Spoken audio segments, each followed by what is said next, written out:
안녕하세요. 우물쭈물 실험실 해보고 말하는 주간 실천기입니다. 저는 영국 런던의 워홀을 와서 살고 있는 누빔이라고 해요. 이번 주 실험은 아직 아무것도 안 된 나로 그냥 살아보기 연습이에요. 저는 제가 평생 붙들고 있는 어떤 생각 때문에 자주 괴로워하는 편이에요. 그게 뭐냐면 나는 사실 잠재력이 큰 사람인데, 나는 더 잘 돼야 되는 사람인데, 나는 더 대접받아야 되는 사람인데, 이거예요. 이 생각 때문에 뭔가를 시도할 때마다 결과가 생각보다 별로일까봐 걱정돼서 주저하게 되더라고요. 제가 많은 것들을 미루고 우물쭈물하고 조금만 시도해보고 포기하게 되는 근본적인 원인이 어쩌면 이거일 수도 있다는 생각을 했어요. 예를 들어서 회사를 지원했는데 떨어지면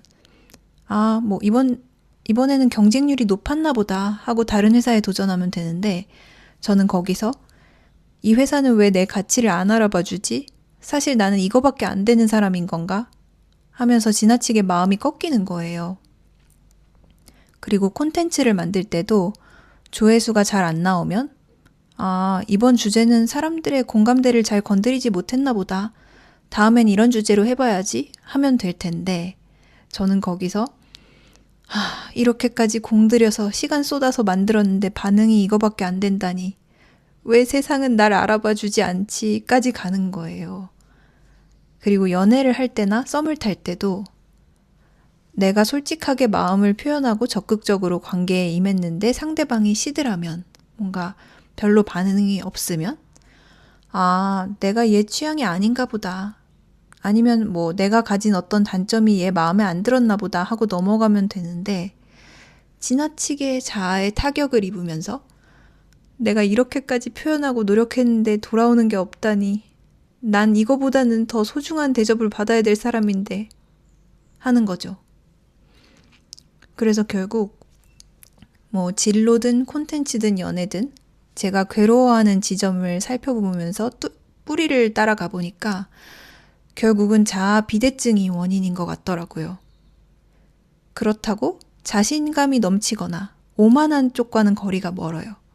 그보다는 오히려 나는 이거보다는 더 잘할 수 있는 사람인데 왜 그게 쉽지 않지? 하면서 괴로워하는 거예요. 그리고 작은 실패 하나하나가 곧 자아에 대한 타격으로 이어지더라고요. 그래서 이번 주에는 이런 생각을 좀 내려놓으려고 노력했어요. 그리고 여러 가지 목표를 세웠죠. 평소라면 지원하지 않을 회사도 지원하자. 콘텐츠도 매일매일 올려보자. 관심 있는 사람한테 적극적으로 표현해보자. 그리고 거절당하는 것에도 익숙해지자. 지원해서 떨어지더라도, 콘텐츠 조회수가 잘 안 나오더라도, 썸남이 내가 원하는 반응을 보이지 않더라도 일단 자존심을 내려놓고 시도해보자. 이렇게요. 아직 뭣도 아닌 나여도 좋으니까 아무것도 아닌 나를 그냥 인정하고 이 상태에서 내가 할 수 있는 것들을 하자. 이렇게 생각했어요. 근데 이번 주 과제는 참 쉽지가 않더라고요. 이게 하루아침에 생긴 생각도 아니고 제 인생 과제에 가깝다 보니 이거는 일주일 실험으로 해결될 문제가 아니다 라는 생각이 들었어요. 제가 어쩌다가 이런 비대한 자아를 갖게 됐는지 조금 배경 설명을 해볼게요. 듣다 보면 약간 잘난 척처럼 들릴 수도 있는데, 저 같은 분들이 은근히 많을 수도 있다고 생각을 해서 언젠가는 꼭 얘기해보고 싶었어요. 저는 어릴 때 똑똑한 아이였어요. 초등학교 때 IQ가 상위 2% 정도로 되게 높게 나와서 영재로 분류가 됐고, 선생님은 부모님한테 저를 영재학교에 보내라고 권하기도 했어요. 공부도 어렵지가 않았어요.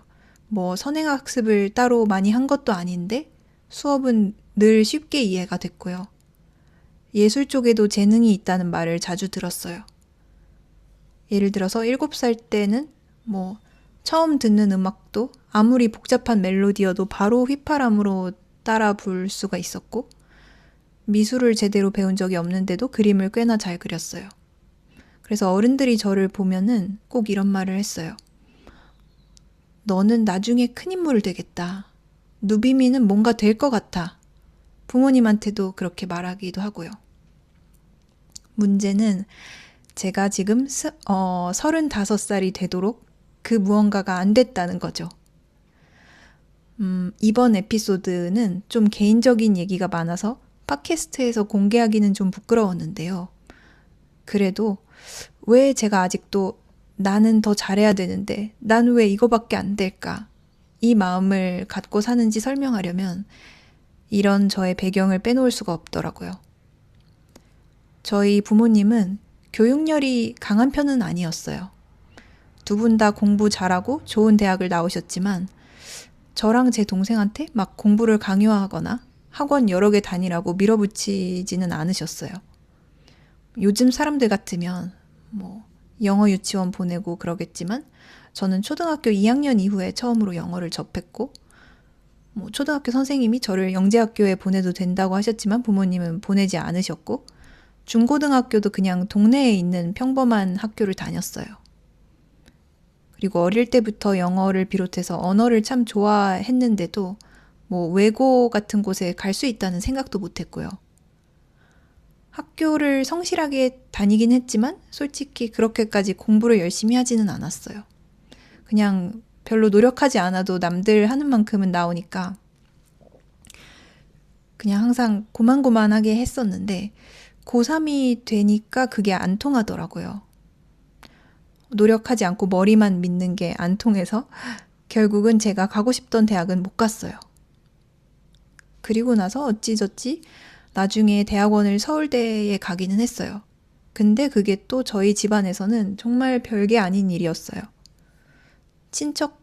가족 친척들 중에 이미 서울대는 많고 제 또래인 사촌들은 머리도 좋은데 심지어 열심히 하기까지 해서 미국에서 전부 다 아이비리그 명문대, 그 중에서도 막 MIT 같은 진짜 공부 잘해야 들어갈 수 있는 그런 대학을 나와서 이미 박사하고 자기 자리 잡고 집도 사고 막 잘 살고 있어요. 그에 비해서 저는 늘 애매한 위치였어요. 못나지는 않았는데 그렇다고 대단히 잘난 것도 아니고 예를 들어서 엘리트 코스를 밟으면서 착실하게 부모님의 기대에 맞춰서 대기업을 간 것도 아니고 그렇다고 반대로 내가 하고 싶은 예술에 뛰어들어서 무언가를 이룬 것도 아니고 내 사업을 하는 것도 아니고 그냥 저는 평범하게 그때그때 제 앞에 놓인 선택지 중에서 제가 할 수 있는 것들을 하면서 살아왔죠.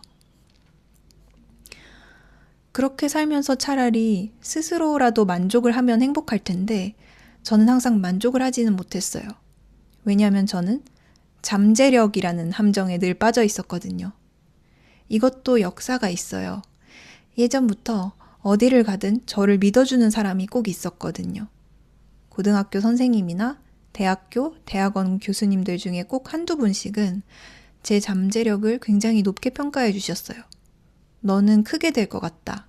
너는 남들과 좀 다르다. 나중에 뭐라도 할 것 같다. 그리고 회사 다닐 때도 제 가치를 믿어주고 저를 높게 평가하는 상사가 꼭 있었어요. 너는 나중에 큰 인물이 될 것 같다.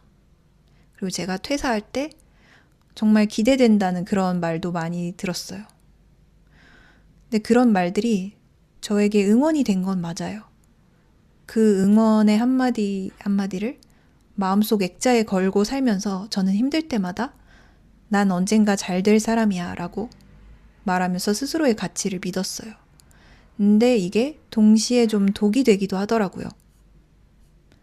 저는 항상 언젠가 크게 될 사람이지 오늘 무언가를 하는 사람은 아니었던 거예요. 아무것도 아닌, 아직 아무것도 되지 않은 이 상태에서는 뭘 하든지 부족해 보이기 때문에 도전을 잘 못하고 시작을 못하고 시작하더라도 작은 실패에 금방 꺾여버리는 거죠. 제 안에 이미 대단하고 훌륭한 사람이 된 어떤 자아가 존재하니까 그 정도 수준이 안 되면 아예 시작을 못 하겠는 거예요. 그러다가 최근에 이 사고방식을 진짜 고쳐야겠다고 느끼게 된 일이 있었어요. 얼마 전에 엄마랑 영상통화를 했거든요. 근데 엄마가 갑자기 그러더라고요. 요즘 주변에서 너희 딸 누비미 영국 갔다며? 요즘 누비미는 뭐 해? 이러고 많이 묻는다는 거예요. 그러면서 그분들이 누비미는 예전부터 너무 똑똑해서 뭐가 될지 항상 궁금했어. 이런 말을 자주 듣는다는 거예요. 근데 엄마가 이러더라고요. 근데 뭐 내가 딱히 해줄 말이 없더라. 그 대단한 딸이 뭐가 됐는지 다들 궁금해 하는데 할 말이 없더라고. 그래서 그냥 영국에서 혼자 건강하게 잘 살고 있다고만 했어. 하는 거예요. 뭐 저희 엄마는 원래 따뜻하게 응원해주는 스타일은 아니에요. 그래서 이렇게 얘기를 하는 거죠. 다들 그 대단한 딸이 뭐 하냐고 묻는데 넌 대체 뭐 언제쯤 뭐가 될 거니? 제발 좀 뭐라도 되라. 이렇게 얘기를 하는데 딱 듣는 순간 속이 확 꺼지는 느낌이었어요. 아, 맞아. 나는 아직 아무것도 안 된 사람이지. 뭐 어디 가서 내가 뭐 하고 있다고 자신 있게 설명할 수 있는 상태도 아니고 무릎은 여전히 툭하면 덧나니까 뭐 건강하게 살고 있다고 말하기도 애매하고 근데 그러면서도 반발심이 들더라고요. 이렇게 살면 뭐가 덧나나? 내가 뭐 어때서? 아무것도 안 됐지만 알아서 잘 살고 있잖아. 그래서 그 누구도 아닌 이 상태로 어떻게 더 잘 살아갈 수 있을지 고민하게 됐어요. 그래서 이번 주에 저는 실험을 해봤어요. 이 아직 아무것도 안 된 나를 어떻게 다뤄볼 수 있을까? 제가 깨달은 건 이거였어요. 내가 무능해서 아무것도 못하는 게 아니라 내가 상상한 나의 모습을 지키느라 못한 적이 많다는 거. 이 정도 아니면 안 돼. 이 정도는 해야지. 이 정도는 돼야지 내가. 그리고 그거를 내려놓지 않으면 저는 평생 판에 들어가지도 못하고 대기만 할 것 같았어요. 그래서 이번 주에는 되든 말든 실제로 판에 들어가 보기로 했어요. 좀 더 상상하기 쉽게 말하자면 저는 보드게임의 말이고 지금까지는 판 밖에서 우물쭈물하고 망설이기만 했다면 이번 주에는 들어가서 뭐 바로 죽든 말든 일단 게임판에 들어가 보자는 거죠. 제가 설정한 판은 총 4가지였어요. 첫 번째는 구직 활동, 두 번째는 연애, 세 번째는 콘텐츠 만들기, 네 번째는 알바하기. 인데요. 첫 번째로 구직 활동. 이번 주 목표를 지원서 16개 쓰기로 잡았어요. 왜 하필 16개냐면 그냥 숫자 놀이인데 제가 영국에 워홀 온 지 10개월이 지났는데도 지금까지 지원서를 딱 16개밖에 안 썼거든요. 그러니까 한 달에 2개도 안 쓴 거죠. 그래서 그냥 지금까지 쓴 만큼인 16개를 이번 주 한 주 동안 써봐야겠어 라고 과감하게 목표를 잡은 거예요. 근데 결과적으로는 딱 6개 쓰고 끝났어요. 근데 그 전에는 계속 이런 생각을 하느라 지원서 쓰는 걸 망설였던 것 같아요. 내가 이런 데를 지원해도 되나? 이름도 들어본 적 없는 회사인데. 여기는 연봉이 이 정도인데 지원을 하는 게 맞나? 원래 내가 한국에서 봤던 것보다 너무 내려가는데. 어시스턴트 포지션은 좀 그렇지 않나? 그래도 내가 한국에서 팀장도 해봤는데. 이렇게 약간 자존심 부리는 마음도 들면서 동시에 이런 자신감 없는 마음도 들었어요. 아, 이 회사는 어차피 지원해도 안 될 거야. 아, 역시 서류 탈락했네. 그럴 줄 알았어. 난 애초에 여기 갈 정도의 능력은 아니었나 봐. 이런 식으로요. 사실은 워낙 요즘 영국 경기도 안 좋고 고용시장이 얼어붙어서 경쟁률도 세고 뭐 떨어졌다고 해서 내가 가치가 없다는 뜻이 아니라 확률 게임일 뿐인데 저는 탈락 한 번 맞으면 제 가치를 통째로 부정당하는 걸로 받아들였던 거예요. 그리고 그게 무서워서 지원서를 잘 못 썼던 거죠.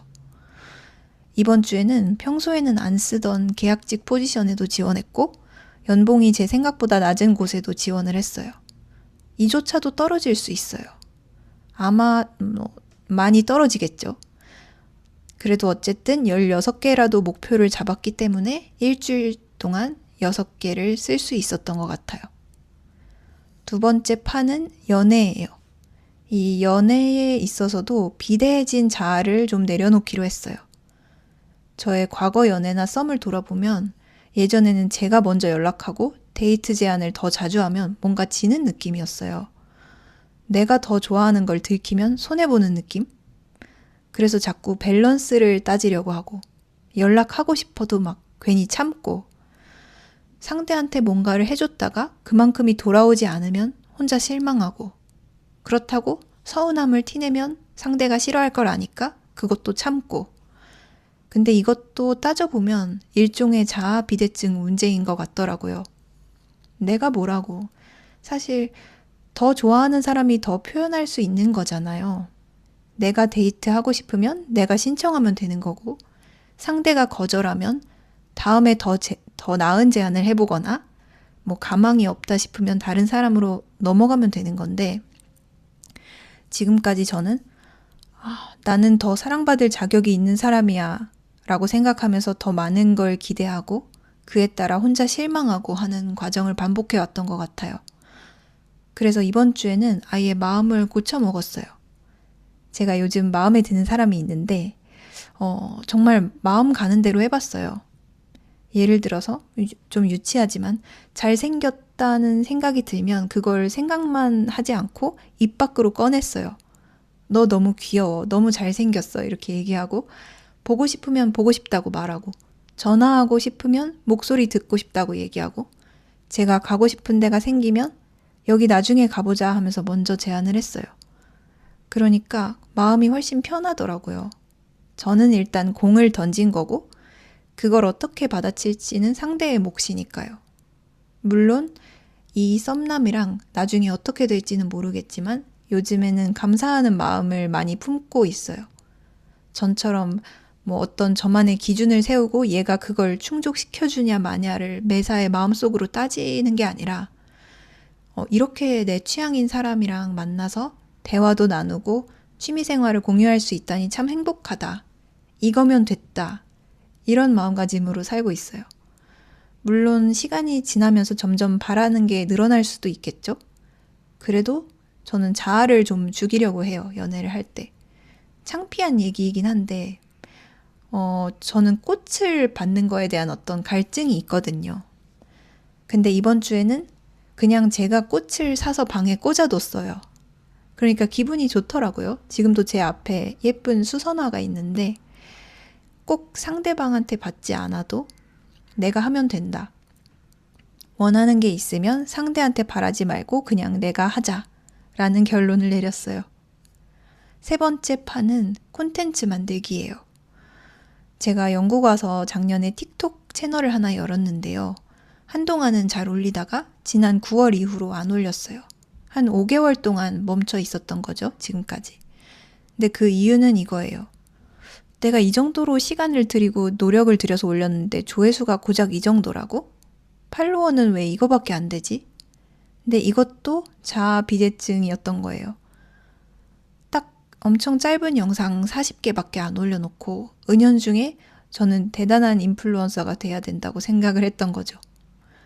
그리고 결과가 생각보다 안 나오니까 금방 풀 죽어서 그만두고.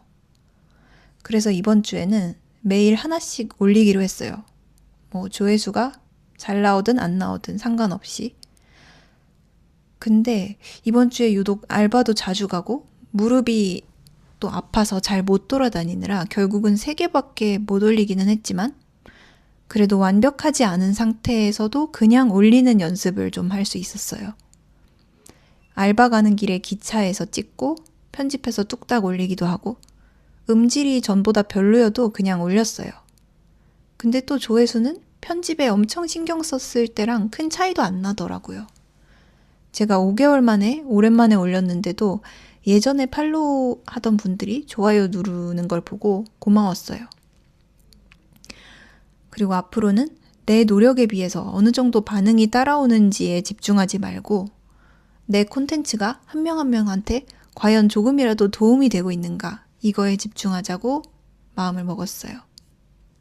그리고 마지막으로 4번째 판, 그거는 바로 알바인데요. 제가 영국에 살면서 2가지 알바를 하고 있는데 하나는 스시집에서 서빙하는 거, 또 하나는 공연장 안내 알바예요. 한 번은 스시집에서 걸레질하고 막 접시 치우고 설거지하고 화장실 청소를 하는데 현타가 오는 거예요. 평소에는 그래도 괜찮은데 그날따라 회사원들이 우르르 회식을 왔거든요. 그래서 서로 막 회사 업무 얘기도 하고 잘 보이려고 막 상사한테 칭찬도 하고. 근데 그걸 보면서 제가 회사 다닐 때 생각이 많이 나더라고요. 제 나이 또래도 있었거든요. 그걸 보면서 나도 저랬는데. 그러면서 저는 그분들이 먹은 접시를 치우고 엎질러진 간장을 닦고 이불 닦은 휴지를 하나씩 치우면서 아, 내가 여기서 지금 이러고 있는 게 맞는 건가? 라는 생각을 했어요. 근데 이번 주에는 이 실험 때문인지 좀 마음가짐이 달랐어요. 우선은 제가 요즘 무릎 상태가 되게 안 좋아서 살짝 쩔뚝거리는데도 이렇게 서빙 알바에서 잘리지 않고 돈을 벌 수 있다는 게 감사하더라고요. 한국이었다면 물론 당장 뭐 일을 그만두고 치료에 전념했겠지만 여기서는 월세를 감당해야 되기 때문에 일단 일을 그만둘 수가 없어요. 제가 영국에 와서 계속 이렇게 알바만 하면서 살 거라고는 상상도 하지 못했지만 어쨌든 이거 덕분에 조금이라도 용돈벌이를 할 수 있고 게을러지지 않는구나 싶었어요. 제가 일하는 스시집에 오는 손님들은 대부분이 다 굉장히 젠틀하고 예의 바른데요. 며칠 전에는 처음으로 좀 까탈스럽고 퉁명스러운 손님이 한 분 있었어요. 털이 북실북실한 모피 모자를 쓴 어떤 영국 할머니였는데 처음 들어와서 앉자마자 갑자기 가방을 다시 챙겨 들고 다짜고짜 저한테 오시더니 이렇게 말하는 거예요. 뭐 영어로 말하긴 했지만 말투를 살려서 한국어로 재현해 볼게요. 여기 지금 굉장히 추운 거 알아요? 이렇게 계속 추울 거면 나 여기 못 있어요. 나가야겠네요. 하면서 막 나가려는 신용을 하는 거예요. 평소라면 그 말을 듣고 기분이 나빠졌겠지만 이게 이 실험 중이어서 그런지 의식적으로 자아를 좀 내려놓고 더 친절하게 대했어요. 제가 저희가 실내 온도를 최대한 높여두기는 했는데 오늘따라 날이 많이 춥죠. 온도 좀 더 높여드릴게요. 좀만 있으면 따뜻해질 거예요. 하고 일단 할머니를 앉혔어요. 그리고 이 할머니는 주문할 때도 굉장히 까다로웠어요. 여기가 파인다이닝이 아니라 캐주얼한 스시집이기 때문에 보통 손님들은 그냥 메뉴판 보면서 이거 주세요 하는데 이분은 이렇게 얘기를 하시더라고요. 이거랑은 뭐가 잘 어울려요? 좀 추천 좀 해봐 주세요. 이 샐러드는 차가워요? 따뜻해요? 온도가 되게 중요한 분인가 봐요. 그리고 여기 이거 닭고기랑 곁들일 야채 뭐 없어요? 야채 좀 추천해 주세요. 그러면은 이거 하나 시켜야 양이 맞아요? 아니면 2개 시켜야 돼요? 이렇게 계속 묻는 거예요. 그래서 저도 유독 상세하게 친절하게 웃으면서 설명을 해드렸죠. 그리고 마지막에 계산할 때 오늘 식사 어땠냐고 물어보니까 아주 맛있었다고 하면서 웃는 거예요. 그분이 처음으로 웃은 거였어요. 근데 그러더니 근데 마지막에 아이스크림은 맛이 좀 없었어요. 하면서 결제할 때 여기 아멕스 돼요? 하면서 아메리칸 익스프레스 카드를 딱 내미는 그 마무리까지 완벽하게 그 캐릭터에 부합했어요. 아무튼 이런 일이 있었고 어제는 공연장 알바에 다녀왔어요. 이 알바는 제가 좋아하는 클래식 공연을 마음껏 볼 수 있어서 아무래도 스시집 알바를 할 때처럼 현타를 느끼지는 않는 편이긴 한데요. 전에 사실 몇 번 정도는 자존심에 살짝 스크래치가 난 적도 솔직히 있어요. 예를 들어서 여기가 공연 말고도 가끔씩 기업에서 대관해가지고 컨퍼런스를 열기도 해요. 지난번에는 크리에이티브 산업 분야에서 일하는 영국 사람들이 모이는 컨퍼런스가 열렸는데 그때 제가 커다란 쓰레기 봉투를 이렇게 끌고 가면서 사람들이 자리에 두고 간 커피컵을 치우고 엎질러진 커피를 닦고 있었어요. 근데 막 이런 생각이 들더라고요. 한국이었으면은 내가 저 컨퍼런스 참가 업체 중 하나에서 일하고 있었을 텐데 그러면서 우리 부스 찾아온 사람들한테 내 명함도 내밀면서 설명도 해주고 아니면 뭐 다른 회사 발표 들으면서 노트에 메모도 하고 이것저것 많이 배웠을 텐데 이러면서 좀 현타가 느껴지더라고요. 근데 어제는 평소보다 더 감사함을 느끼면서 일한 날이었어요. 어제 공연은 금관악기 앙상블 공연이었는데요. 그러다 보니까 금관악기 연주자들이 실제로 많이 공연을 보러 왔어요. 그러다가 실제로 어떤 연주자랑 대화를 나누게 됐어요. 제가 이 실험 때문에라도 비대해진 제 자아를 내려놓고 평소보다 더 밝게 웃으면서 표 확인을 하고 있었거든요. 공연장을 찾은 그 손님 한 분 한 분을 더 극진하게 대접하면서요. 그랬더니 어떤 분이 저한테 고맙다고 막 웃으면서 말을 걸더니 제 이름을 묻는 거예요. 그리고 혹시 어느 나라에서 왔냐고 묻더라고요. 그래서 한국이라고 했더니 막 반가워하면서 자기가 다음 달에 서울 예술의 전당에 공연을 하러 간다는 거예요. 너무 반갑더라고요. 그래서 물어보니까 자기는 BBC 심포니 오케스트라의 트럼펫 단원이다 라고 하더라고요. 그러면서 저한테 너는 어떤 악기를 연주하니? 물으시는 거예요. 아마 여기 공연장에서 알바하는 많은 사람들이 실제로 음악을 하는 학생이어서 저한테도 그렇게 물어보신 것 같아요.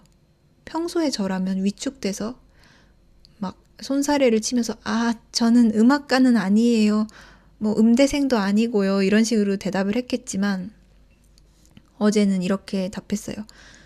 저는 프로뮤지션은 아니지만 취미로 피아노랑 비올라를 연주해요. 이렇게 했죠. 그리고 공연이 시작돼서 그분은 들어가고 저는 잠시 검색을 해봤는데 실제로 3월 말에 BBC 심포니 오케스트라가 서울에서 공연을 하더라고요. 1부에서는 무려 손여름 피아니스트랑 바르톡 피아노 협주곡을 연주하고 2부에서는 제가 정말 좋아하는 시벨리우스 교향곡 2번을 연주할 예정이더라고요. 그래서 공연이 끝나고 객석을 정리하다가 그분이 저쪽에 보이길래 다가가서 말을 걸었어요. 서울에서 이러이러한 곡들 연주하신다면서요? 방금 찾아봤어요. 했더니 그분도 자기가 서울을 2번 가봤는데 2번 다 너무 좋았다. 그래서 이번에도 정말 기대된다 하시더라고요. 저는 객석을 마저 청소해야 돼서 더 길게 얘기를 나누지는 못했지만 그래도 이렇게 우연히 서울 내한 공연을 가는 오케스트라 단원과 얘기를 할 수 있어서 즐거웠어요. 제가 만약에 이날 알바를 할 때 그냥 문 앞에 서서 오늘 일하기 싫다 하는 생각으로 무표정으로 형식적으로 인사하면서 관객들을 맞이했다면 아마 그분도 저한테 따로 이름을 물어보거나 말을 걸지는 않았겠죠. 이번 주 실험을 종합해보자면 저는 지금까지 저를 너무 크게 생각해 왔던 것 같아요. 나는 특별해야 되고, 난 뭐든지 잘해야 되고, 이것보다 잘 돼야 되고, 이거보다는 더 귀한 대접을 받아야 되는 사람이고. 근데 가만히 보니까 저는 그냥 이 세상에 어쩌다 태어나서 100년 남짓 살다 가는 한 명의 참가자일 뿐이더라고요. 주인공은 항상 스포트라이트를 받지만 참가자는 스포트라이트라고는 없는 그림자 속에 머물 수도 있는 거고 떨어질 수도 있고 까일 수도 있고 아무리 콘텐츠를 올려도 조회수가 안 나올 수도 있고 하던 일을 포기할 수도 있고 그리고 30대에 알바를 할 수도 있는 거죠. 이상한 게 아니라 그냥 참가자의 삶인 거예요.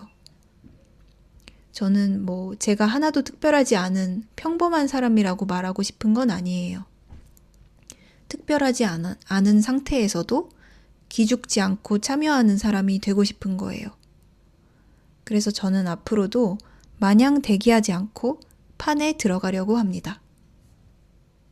다음 주 실험 주제를 스포해 볼게요. 외국에 살고 계신 분들 혹시 릴스에서 이런 밈 보셨나요? 모국어로 말할 때 내가 얼마나 웃긴 사람인지 외국 친구들이 몰라서 너무 억울해. 이런 말하는 릴스 있잖아요. 제가 영국에 와서 많이 느끼는 감정이에요. 한국어로는 훨씬 더 풍부하게 표현할 수 있는데 영어로만 말하면 뭔가 의사를 전달하는 데서 그치고 표현이 훨씬 납작해지는 느낌이더라고요. 그래서 다음 주에는 영어 어휘를 좀 많이 외우고 실제로 원어민과의 대화에서 그 어휘를 써먹어 보면서 영어로 말할 때도 좀 더 나답게 말하기 위한 연습을 해보려고 해요. 이 실험이 궁금하시다면 제 채널을 구독해 주시고 지켜봐 주세요. 우물쭈물 실험실 해보고 말하는 주간 실천기. 오늘은 여기까지입니다.